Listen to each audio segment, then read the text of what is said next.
अध्यक्ष महाराज, काल धर्मवीर छत्रपती संभाजी महाराजांच्या ते करायचं म्हणजे तुम्हाला बोलायचं नाहीये, तुम्हाला बोलायचं नाही।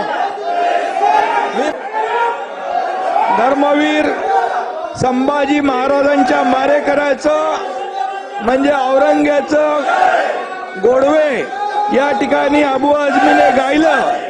खरं म्हणजे अबू आझमीचा निषेध करायला पाहिजे, अबू आझमीचा धिक्कार करतो।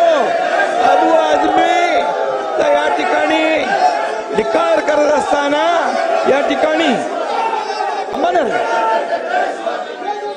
आणि म्हणून अबू आझमीनी यापूर्वी देखील छत्रपती शिवाजी महाराजांच्या बद्दल अतिशय चुकीचं वक्तव्य केलं होतं आणि म्हणून त्यावेळेस देखील हा वारंवार अबू आझमी छत्रपती शिवाजी महाराज आणि संभाजी महाराजांचा जाणीवपूर्वक अपमान करतो।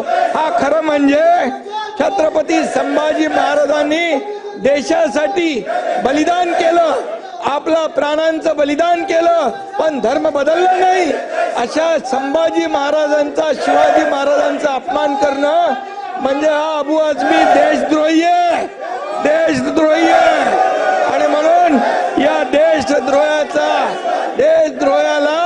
या सभागृहामध्ये बसण्याचा अधिकार, या सभागृहामध्ये बसण्याचा अधिकार या देशद्रोही अबू आझमी याला नाहीये।